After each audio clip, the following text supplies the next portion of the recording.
नमस्कार दोस्तों, प्रखर राजपूत को देख रहे हैं आप और एक बार फिर से इजराइल, फिलिस्तीन, लेबनान सहित पूरी दुनिया की खबरों के साथ आपके सामने हाजिर हुआ हूं। और इस वीडियो में हम आपको फिर से बताएंगे कैसे ईरान ने इजराइल के खिलाफ ऑपरेशन मोसाद शुरू कर दिया है और इस ऑपरेशन मोसाद की बदौलत अब मोसाद के अंदर खलबली मच चुकी है और इसका टारगेट क्या है यह भी आपको पता चलेगा। और साथ ही कई सारे ऐसे देश हैं जिन्होंने एक साथ अमेरिका को धोखा देना शुरू कर दिया है। लाखों करोड़ों की डील कैंसिल हो गई है और अमेरिका को बड़ा भारी नुकसान होने वाला है। क्या बड़ी अपडेट है ये भी आपको पता चलेगा। और साथ ही रशिया से अमेरिका ने अपनी दुश्मनी में ऐसे घिनौनेपन का काम किया है कि इसको जब आप सुनेंगे तो आपको हंसी भी आएगी, आपको गुस्सा भी आएगा और आपको लगेगा कि शायद अब रशिया अमेरिका के खिलाफ कोई बड़ा बोल्ड एक्शन ले सकता है। वहीं भारत ने अमेरिका को लेकर क्या बड़ा ऐलान किया ये भी आपको एक अहम खबर लगेगी। इस वजह से इस तमाम अपडेट को लास्ट तक जरूर देखिएगा। लेकिन इससे पहले अगर आप चैनल पर नए हैं तो वीडियो को लाइक करके चैनल को सब्सक्राइब करके अपना प्यार दे सकते हैं। और साथ ही इजराइल और फिलिस्तीन की इस जंग में आप किसके साथ खड़े हैं, इजराइल के साथ या फिलिस्तीन के साथ, कमेंट करके जरूर बताइएगा। और जब आप कमेंट करते हैं मेरा यकीन मानिए आपका कमेंट दुआ का काम करता है। इस वजह से फिलिस्तीन के हक में कमेंट जरूर किया करें। खैर, अब पहली खबर का रुख करते हैं और सबसे पहली जो खबर निकल के सामने आ रही है वो ईरान की है। चूंकि ईरान ने एक ऐसा ऑपरेशन लॉन्च किया है जिससे ईरान की मुश्किलें भी आसान होंगी और ईरान के लिए ऑपरेशन बहुत ज्यादा जरूरी भी था। दरअसल हुआ क्या कि पिछले कई दिनों से ईरान के अंदर अलग अलग जगहों पे ब्लास्ट हो रहे थे। पहले एक बार ब्लास्ट हुआ, लगा कि गैस की पाइपलाइन फट गई। फिर एक बार ब्लास्ट हुआ, लगा कि सिलेंडर फट गया। फिर एक दूसरी गैस रिफाइनरी में ही ब्लास्ट हो गया, वहां आग लग गई। उसको भी नेचुरल डिजास्टर मान के लोगों ने इग्नोर कर दिया। लेकिन ये हादसे जब लगातार बढ़ते चले गए तब मन में एक डाउट हुआ कि भाई साहब ये हो क्यों रहा। अब जब डाउट हुआ तो डाउट होने के बाद फिर दिमाग में एक सवाल आया कि भाई क्या किया जाए। तब पता चला कि कुछ लोग हैं जो यहाँ पे रहते तो ईरान में हैं, खाते ईरान का है, लेकिन ईरान से गद्दारी कर रहे हैं। और फिर जब जांच पड़ताल किया गया तो पता चला कि इन लोगों का ताल्लुकात मोसाद से है। अब मोसाद यानी इजराइल की खुफिया एजेंसी जो ईरान के अंदर ब्लास्ट करवा रही थी, ये बात जब ईरान की सरकार को पता चला तो उन्होंने बड़े गुपचुप तरीके से पहले कुछ लोगों को पकड़ा, उनको बल भर मारा। मारने के बाद पूछताछ की तो पता चला कि अभी तो यहाँ न जाने कितने लोग हैं जो मोसाद के एजेंट के तौर पे काम करते हैं और इन लोगों को भी नहीं पता कि उनकी तादाद कितनी है और वो कहाँ है। इसके बाद इन लोगों को तो फौरन लटका दिया गया। उसके बाद अब पड़ताल शुरू हुई कि आखिर वो लोग कौन है जो ईरान के अंदर छुपे बैठे हैं मोसाद के जासूस। इसके लिए अब ईरान ने ऑपरेशन मोसाद चलाया है। ऑपरेशन मोसाद की सबसे बड़ी खासियत यह है कि ऑपरेशन मोसाद में अलग अलग देशों से कोऑर्डिनेट किया जाएगा। सबसे पहले तालिबान से कोऑर्डिनेट किया गया, उनसे कहा गया कि आप हमें बताओ कि कितने ऐसे लोग हैं जो मोसाद के एजेंट हो सकते हैं। अब तालिबान से क्यों? क्योंकि तालिबान ही एक ऐसा देश है जो अमेरिका के खिलाफ कई सालों से लड़ाई जंगी तौर पे लड़ रहा था और वहां पे भी मोसाद के जासूस एक्टिव थे। तो एक तरफ तालिबान से मांगा गया, बाकी अलग अलग और नेबरहुड कंट्रीज से मांगा गया एक डिटेल, एक लिस्ट कि कौन कहां से कैसे आया है, कौन पहले तालिबान में एंट्री लेता है उसके बाद ईरान जाता है, कौन किस देश में जाने के बाद। चूंकि जासूस जब आते हैं तो अपने देश से डायरेक्ट नहीं आते, अगर उनको भारत आना है तो पहले वो सऊदी आएंगे, सऊदी आने के बाद फिर वो नेपाल आएंगे और नेपाल से होते हुए भारत आएंगे, ताकि तीन तीन देशों का ट्रैवल वो दिखा सकें और किसी को डाउट ना हो। तो सेम पैटर्न वो लोग भी फॉलो कर रहे हैं ईरान जाने के लिए कि कभी अफगानिस्तान आएंगे, कभी कहीं और आएंगे। तो ऐसे हाल में इधर ईरान ने सबसे एक लिस्ट मांगी है और अगर ये लोग पकड़े गए तो इसका दो फायदा होगा। पहला, ईरान में जो हादसे हो रहे हैं वो हादसे बंद हो जाएंगे और दूसरा, ईरान के अंदर रह के कोई ऐसी खतरनाक प्लानिंग ईरान के खिलाफ ये लोग नहीं कर पाएंगे। तो ये ऑपरेशन ईरान ने चलाया है और ये ईरान के लिए काफी बड़ा ऑपरेशन साबित होता है, बशर्ते ईरान इस ऑपरेशन को सही तरीके से एग्जीक्यूट कर ले।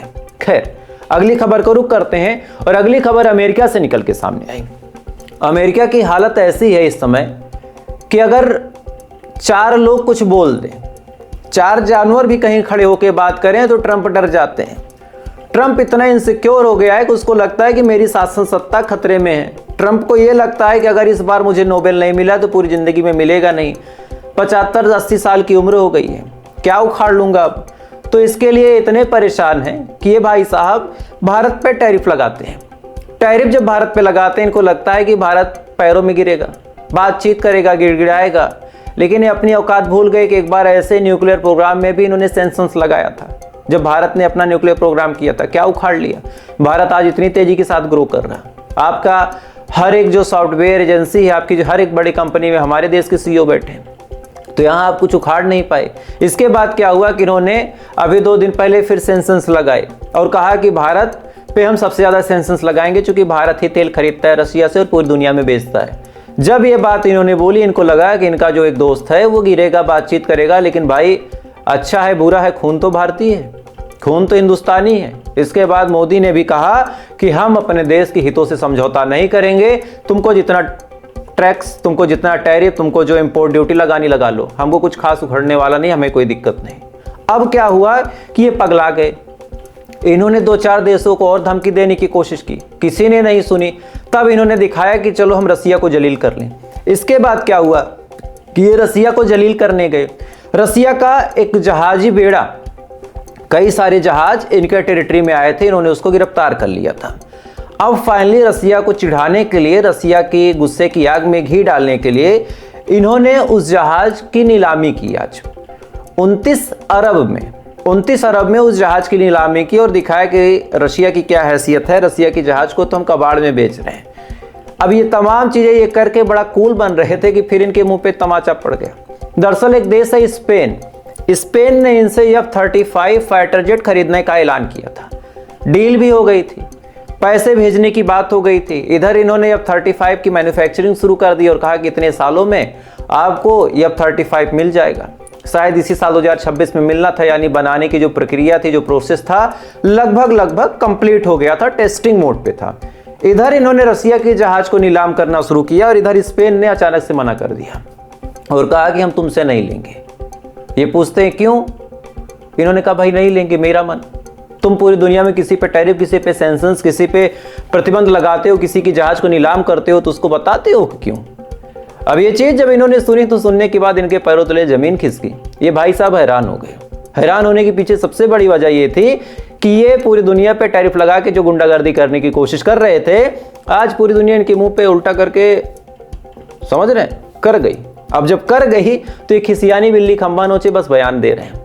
इधर स्पेन ने इतना बड़ा झटका दिया, भारत ने कह दिया कि हम तुमको ध्यान ही नहीं देते। इधर अलग अलग, चाहे ब्रिटेन हो, चाहे अलग अलग और कंट्रीज हो, उन्होंने भी कह दिया कि हम तुम्हारे साथ नहीं खड़े, जाओ जो उखाड़ सकते उखाड़ लो। खैर, ये तो अमेरिका की फजियत की बात हुई। अब आपको एक दूसरी खबर बताता हूं गाजा की। गाजा में इस समय लगातार इजराइल अपने हमले तेज कर रहा। कभी कहता है कि हमने हमास के कमांडर को मार दिया, कभी कहता है कि हमने आज एक टनल उड़ा दिया, कभी कहता है कि हमने आज ये कर दिया, हमने वो कर दिया। इसी बीच अब खबर निकल के सामने आई है कि गाजा को कब्जा करने के लिए अब बस्तियों को ही खाली करने का आदेश दिया जा रहा। पहले ये कहा जाता था कि इस इलाके को खाली करो, फिर ये कहा जाता था कि इस जगह को खाली करो, यानी 10-20-50 मीटर का एक रेडियस होता था। शुरुआत हुई थी बिल्डिंग से, आपको याद होगा कि हम इस बिल्डिंग पे हमला करेंगे, इस बिल्डिंग को खाली कर दो। बिल्डिंग से मामला आगे बढ़ा, फिर ये कहा गया कि इस इलाके में 5-6 घर हैं, हम उन 5-6 घरों पे हमला करेंगे, इनको खाली करो। जो फिलिस्तीनी थे वो छोड़ के आगे बढ़ गए। इसके बाद इजराइल ने क्या किया, कहा कि इस इलाके पे ही हम हमला करेंगे, इस गांव पे हमला करेंगे और इस गांव को खाली करो।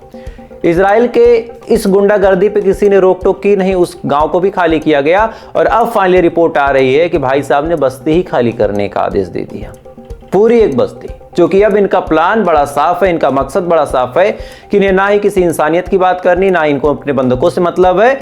One single agenda is very clear, they want to abduct, they want to capture whole the Gaza city. और यही इनकी असली रियलिटी है दोस्तों। और इसी रियलिटी के तहत इन्होंने ऐसे ऐसे काम किए। मैंने एक रिपोर्ट आपको कल बताई थी, कल कोई ऑथेंटिक प्रूफ नहीं था, इस वजह से ज्यादा मैंने जोर नहीं दिया था। लेकिन हाँ, द गार्डियन की रिपोर्ट आपके सामने है कि इन्होंने माइक्रोसॉफ्ट का जो क्लाउड होता है, अगर आप नहीं जानते तो आपको बता दूं कि जैसे हमारे फोन में एक स्टोरेज होता है जहां पे हमारी गैलरी होती है, वो गैलरी अपने आप जीमेल पे जाके सेव होते हैं। जो लोग जानते हैं उन्हें पता होगा कि फोन में एक फंक्शन होता है ड्राइव पे वो फोटो, वो तमाम तस्वीरें, तमाम फोन कॉल जो आप बातचीत करते हैं वो ड्राइव पे जाके सेव हो जाती है।